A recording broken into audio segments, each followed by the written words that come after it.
നമസ്കാരം. ഒരു പ്രശസ്ത സംവിധായകന്റെ കഥയാണ്. അസിസ്റ്റന്റായും അസോസിയേറ്റായും വർഷങ്ങൾ പ്രവർത്തിച്ച ഒരാളുടെ കഥ. മലയാളത്തിലെ ഏറ്റവും വിലപിടിപ്പുള്ള അസോസിയേറ്റ് ഡയറക്ടറായിരുന്നു നമ്മുടെ കഥാനായകൻ. മൂപ്പര് ആദ്യ സിനിമ സംവിധാനം ചെയ്യാൻ തീരുമാനിച്ചു. തിരക്കഥ ആരും ആഗ്രഹിച്ചു പോകുന്ന സാക്ഷാൽ ശ്രീനിവാസന്റേത്.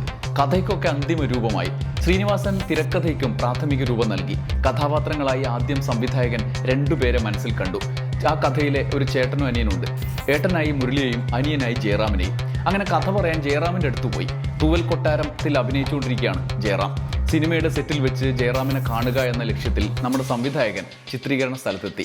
ലൊക്കേഷനിൽ വേണ്ട, വീട്ടിൽ വെച്ച് കഥ പറയാമെന്ന് ജയറാം നിർദ്ദേശിച്ചു. അതുപ്രകാരം അന്ന് പിരിഞ്ഞു. അങ്ങനെ മദ്രാസിൽ പോയി ജയറാമിനെ കാണാൻ 2 ദിവസത്തെ കാത്തിരിപ്പ്. അതിനുശേഷം വീട്ടിലേക്ക് പ്രവേശനം ലഭിച്ചു.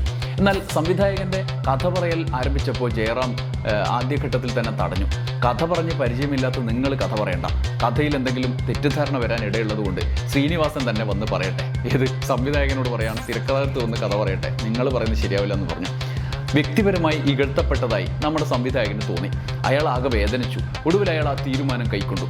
തനിക്കൊരു കഥ പറഞ്ഞ് ഫലിപ്പിക്കാൻ പോലും കഴിയില്ല എന്നുപോലും ഉറപ്പില്ലാത്ത നടൻ എങ്ങനെ തൻ്റെ സിനിമയിൽ നായകനായി അഭിനയിക്കും?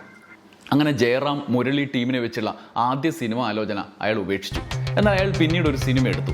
മലയാളി സിനിമാസ്വാദകരെ ഞെട്ടിച്ച സിനിമ. ആദ്യ സിനിമയിലൂടെ തന്നെ ഒരു സൂപ്പർ ഹിറ്റ് ഉണ്ടാക്കിയ സംവിധായകനായി അയാൾ മാറി. പിന്നീട് തുടരെ ഹിറ്റുകൾ സമ്മാനിച്ച സംവിധായകൻ. ആ സംവിധായകൻ്റെ ആദ്യ സിനിമയുടെ കഥയാണ് നമ്മൾ പറയാൻ പോകുന്നത്. ബാൽക്കണിയുടെ പുതിയ കഥയിലേക്ക് എല്ലാവർക്കും സ്വാഗതം.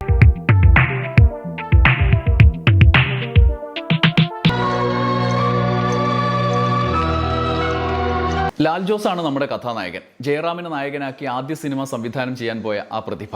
ആ സിനിമ ഉപേക്ഷിക്കപ്പെട്ടതിന് ശേഷം ലാൽ ജോസ് വീണ്ടും അസോസിയേറ്റായി പ്രവർത്തനത്തിൽ മുഴുകി. അങ്ങനെയാണ് ലോഹിദാസിൻ്റെ കൂടെ കൂടിയത്. മമ്മൂട്ടി നായകനായ ഭൂതക്കണ്ണാടിയിൽ അദ്ദേഹം പ്രവർത്തിച്ചു.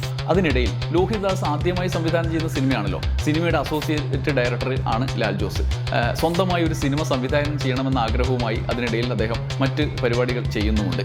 ഇക്കാര്യം മമ്മൂട്ടിക്കറിയാം, ഭൂതക്കണ്ണാടിയിലെ നായകന്. അദ്ദേഹം ലാൽ ജോസിനോട് ചോദിച്ചു, സ്വന്തം സിനിമ എന്തായി? അപ്പോൾ ലാൽ ജോസ് പെട്ടെന്ന് ഒന്ന് മടിച്ചുവെങ്കിലും മറുപടി പറഞ്ഞു, ശ്രീനിവാസനുമായി ഒരു തിരക്കഥ ആലോചിക്കുന്നുണ്ട് എന്ന്. അപ്പോൾ മമ്മൂട്ടി ചോദിച്ചു, ആരാ നായകൻ? മമ്മൂട്ടിയുടെ ഈ ചോദ്യം കേട്ട് മൂപ്പര് പറഞ്ഞു, ക്യാരക്ടർ ആയ ശേഷം അതിൻ്റെ ഛായയുള്ള ഒരാളെ കണ്ടെത്തണം എന്ന് പറഞ്ഞു.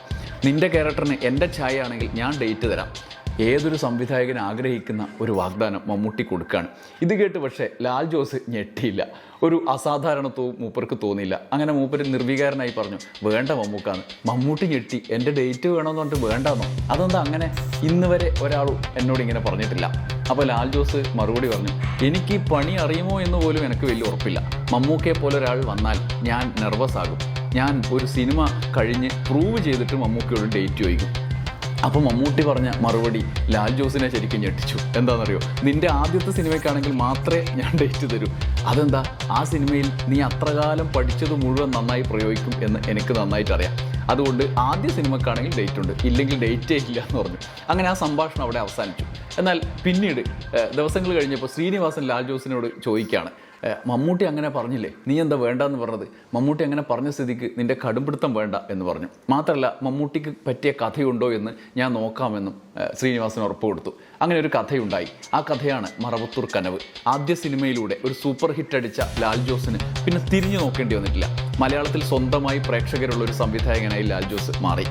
മറവത്തൂർ കനവിന് പിന്നാലെ വമ്പൻ ഹിറ്റുകളുടെ സൃഷ്ടാവായി ലാൽ ജോസ്. ചന്ദ്രനുദിക്കുന്ന ദിക്കിൽ, രണ്ടാം ഭാവം, മീശ മാധവൻ, പട്ടാളം, രസികൻ, ചാന്തുപൊട്ട്, അച്ഛനുറങ്ങാത്ത വീട്, ക്ലാസ്മേറ്റ്, അറബിക്കഥ, മുല്ല, നീലത്താമര, എൽസമ്മ എന്ന ആൺകുട്ടി, സ്പാനിഷ് മസാല, ഡയമണ്ട് നെക്ലേസ്, അയാളും ഞാനും തമ്മിൽ, ഇമ്മാനുവൽ, പുള്ളിപ്പുലികളും ആട്ടിൻകുട്ടിയും, 7 സുന്ദര രാത്രികൾ, വിക്രമാദിത്യൻ, നീന, വെളിപാടിൻ്റെ പുസ്തകം, തട്ടും പുറത്തച്യുതൻ, 41, മ്യാവു, സോളമൻ്റെ തേനീച്ചകൾ. ഇങ്ങനെ മമ്മൂട്ടിക്ക് പിന്നാലെ മോഹൻലാലും സുരേഷ് ഗോപിയും ദിലീപും കുഞ്ചാക്കോ ബോബനും പൃഥ്വിരാജും ദുൽഖർ സൽമാനും ബിജു മേനോനും സൗബിൻ സാഹിറും ജോജു ജോർജും വരെ നായകനായി ലാൽ ജോസിൻ്റെ സിനിമകളിൽ.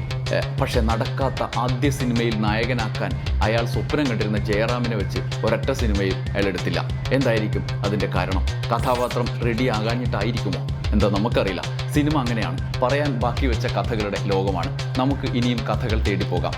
ബാൽക്കണിയുടെ ഈ വീഡിയോ ഇവിടെ അവസാനിക്കുന്നു. അടുത്ത കഥയുമായി വീണ്ടും വരാം. നന്ദി, നമസ്കാരം.